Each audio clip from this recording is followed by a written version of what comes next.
Okay, good evening everyone. Welcome to our bedtime devotional for girls. So before we sleep, let's take a moment of hearing the word of God. So today is Wednesday, November 20, 2024, and today day 299 sa ato ang devotional. So atong topic is about, here are some big ideas about respecting your parents. So what my word? So ang word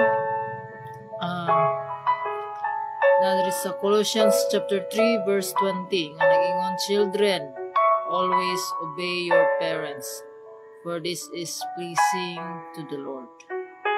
So let us pray. Father God in heaven, Lord, we glorify your name. Ikaw ang Ginoo, Lord God. Maghari ka, Lord God, sa among kinabuhi. Siloa kami, Lord, sa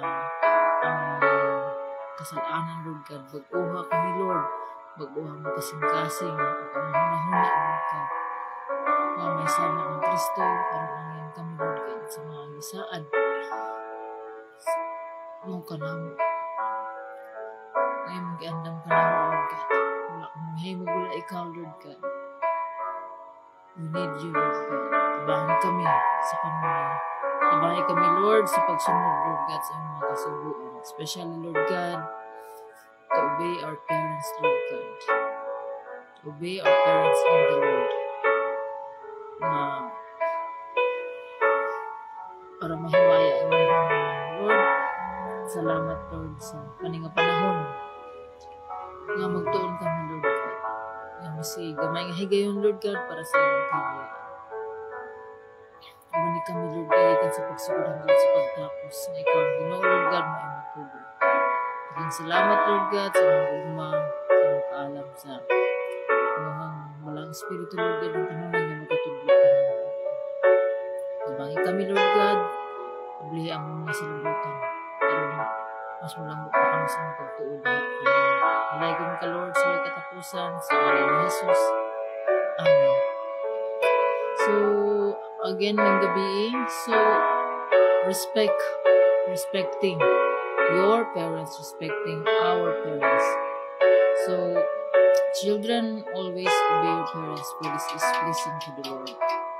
So, ingon ni Jim Gallery, how wonderful it is when parents and children respect each other and show it. Ingon ni Warren Wiersbe, the children who does not learn to obey his parents is not likely to grow up obeying any authority. So kaning gitawag diri ang parents is dili lang pud ni siya nga ang ato alang biological parents, kundi tanan nga naa sa in authority. So ato mga elders, maski ato ang mga kanang our leaders, kinahanglan mao na sila is representing our parents, kinahanglan nato sila irespeto. So dili lamang irespetoon nato ang mga respectable, so kung dili tanan tao atong irespeto, ihatag kanato ang gugma sa tanang mga tao, even those people nga lisod respetoon tungod kay nakahimo sila og daotan kanato. So let's forgive and respect. So atong tigbabaw ang gugma sa Ginoo.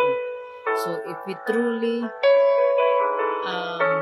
committed followers of Jesus Christ, so we can respect everybody. So dili lamang atong parents. So magsugod ang ato ang respeto, ang ato ang obedience. Magsugod ang ato obedience, ato ang in authority sa ato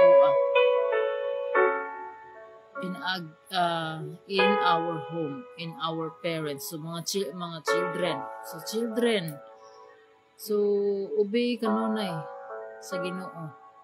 Pinaagi sa pag-obey sa mga ginikanan.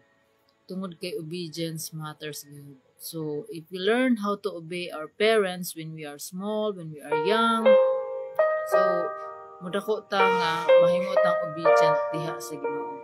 So kung maglisod ganita pag-obey sa ato ang parents nga makita nato, how much more sa Ginoo nga wala nato makita.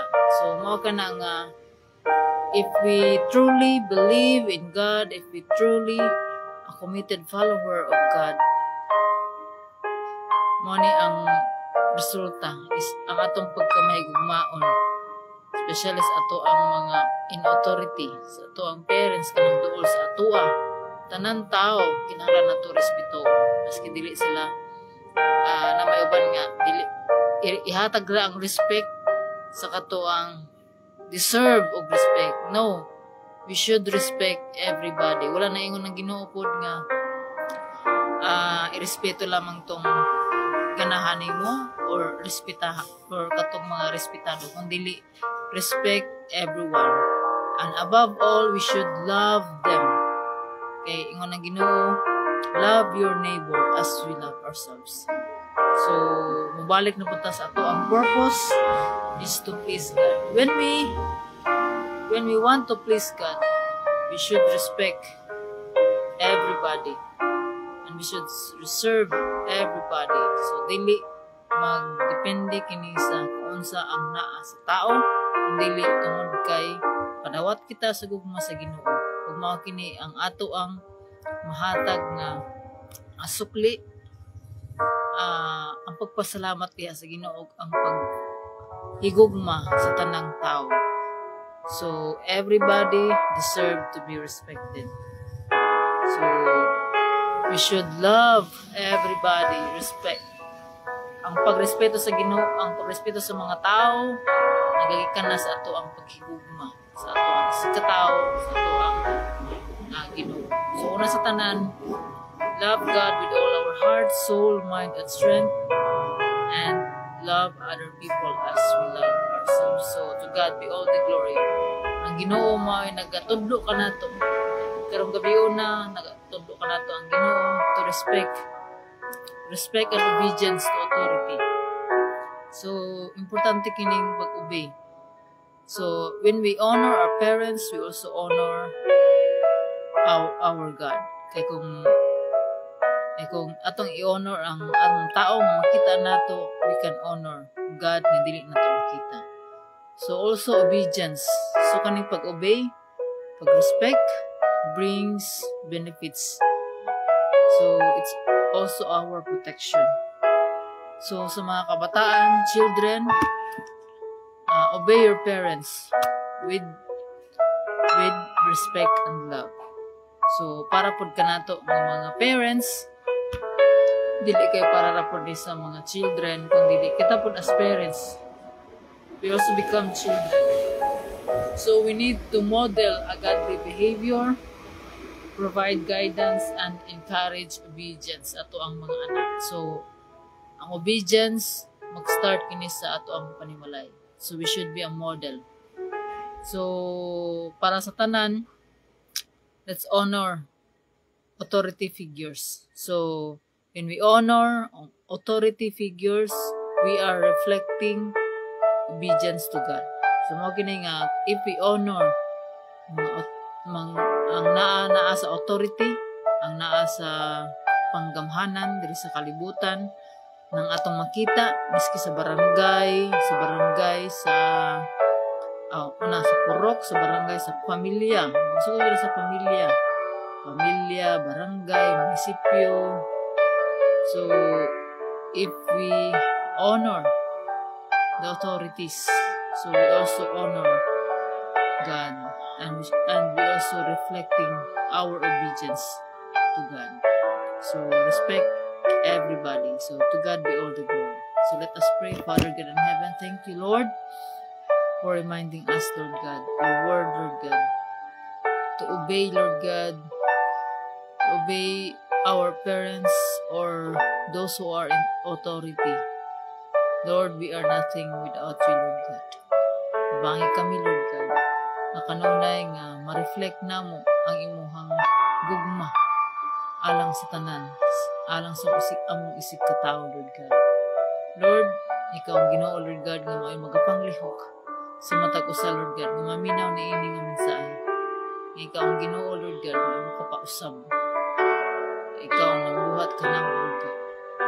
Ikaw lamang Lord God ang makahatag og kausaban. Ikaw lamang ang makahatag og kalinaw, tinuod nga kalinaw sa among kinabuhi. Ikaw lamang Lord God ang makahatag sa katagbawan Lord God. Hindi pangita sa mga matag usa Lord. Imo ang tanan duha og himaya Lord God. Ang salamat sa imong pag-uban kanamo. Gikan sa pagsugod hangtod sa pagtapos. Tanan dungog himaya og mga pagdayeg kanimo lamang amahan sa ngalan ni Jesus. Amen. Good night, God bless, and see you tomorrow. Bye.